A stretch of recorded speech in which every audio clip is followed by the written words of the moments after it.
A Journey into the Unknown. Chapter 25. The formless world is the reality or real world that we often speak of. It is and always has been in alignment to truth. The human aspect of the earth experience never has been. This is what we seek to change. Humans have the gift of free will. We do not seek to inflict change upon them externally. They have to be willing to allow the gift of transformation from the inside out. They have to reach a tipping point where they are willing to admit to themselves that they are done with selfishness and are willing to explore a new possibility. Most humans are very social. They look to each other to find out what to do and how to do it. They teach each other good and bad. One of the first lessons someone needs to learn is that they are a part of God. God is here and always has been. God is not out there, but in here. God looks like you and your neighbor because God is you and God is your neighbor. The religiously oriented may have the most trouble with this, but that's what A Course in Miracles does. It introduces new thinking. It is step one. Some people, many people, need to start there. Those who do not have the baggage of heavy religious dogma can skip A Course in Miracles and go right into A Course of Love. They may visit A Course in Miracles later on out of curiosity. As you can see, the process will be the same for new initiates as it was for you. Adaptations will need to be made for those who do not have a warm relationship with reading. Audiobooks, videos, and word of mouth are good alternatives. It's not the form that matters. It is the content, as with everything else. Chapter 26. Specific instructions on what exactly to do in each situation you encounter will be provided to you at the moment they are needed. The intent is always to bless, to enhance divine qualities that are always there despite appearances. This is what we need each of you to do. This is the divine creative act. How you exactly accomplish this is through your individuated form, your individual gifts, and contribution to the whole. We become a machine, complex and united. Where will we be in 5 years? The house of truth will be stronger and more tightly knit together. The house of illusion will still be as attractive to humans as ever, but there will be a very powerful alternative in place. The house of truth is still in its infancy. There have been mighty roadblocks to its construction here. Misunderstandings about the basic concepts are to blame. Chapter 27. Let us begin this day with gratitude for what the past has brought us and provided to us. We carry the past with us, both as cherished prizes and raw wounds. This is what we as spiritual light workers must model and share to the world.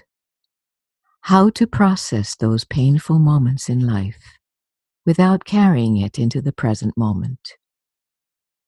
We are not taught how to do this.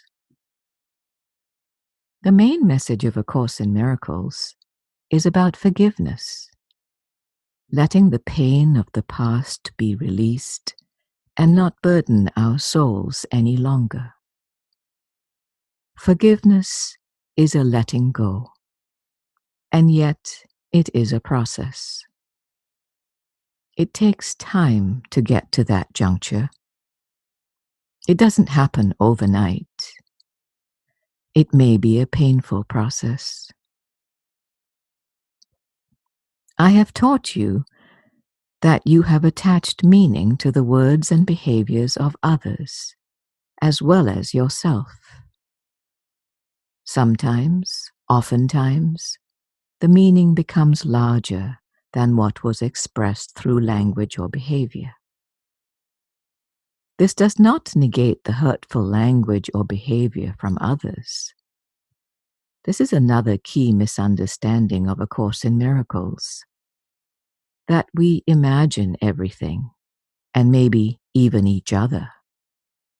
Maybe the characters in your hallucination are simply conjured up and don't actually exist at all. And if they do exist, they are innocent and did not actually say, not say, do, or not do the things we think they did. While there certainly is innocence here, the innocence of the soul seedlings activating each body, it is unfortunately not where most people are functioning. They largely function from unprocessed and collected traumatic events from the past. These deep-seated feelings get bottled up, where they either combust internally, producing disease, or get thrown as projectiles at others. So yes, learning how to process these things is crucial to understanding them, and not letting them grow as weeds, interfering with your ability to live clearly and freely in the moment. You each accentuate words and behavior with meaning, and yet the words and behavior weren't mere imaginings. They really happened, and will continue to happen here, until people awaken from egoic functioning. Chapter 28. Shadow figures are the unforgiven souls from the past, both recent and long-term. Each human has several, and egoically identified groups have several as well. They are the true demons here. What they did was unforgivable, and yet many of these folks are not alive in form any longer, or have whereabouts unknown. The stories about what these characters did grew out of proportion to what actually transpired. They cast a shadow on each precious human life. You yourself may very well be a shadow figure to a brother or sister. Maybe you made a hurtful comment or action and weren't able to remedy it. Hitler is probably the biggest and most well-known shadow figure, as are some other notorious criminals. These people did not keep their own gardens tended, and ended up projecting their own anger about their own shadow figures. This is the tragic aspect of human life. Very few can adequately process their feelings, and hence become possessed with thoughts about those who wronged them. Teaching others about the nature of God and how they are integral aspects of God is crucial. Teaching about understanding and release of pent-up thoughts about someone is the next crucial part of each of your missions. The truth is, while it may be true that someone did or said something, you yourself have done or said the same thing in a different place and time. And if you didn't, you're either not being truthful or you have forgotten. These things can't define you anymore. Every human soul is better than their weakest moments. Love understands, and love looks past words and behavior. We do not define each other because of these things. A world without shadow figures would be a very different world. Share this with everyone we send to you.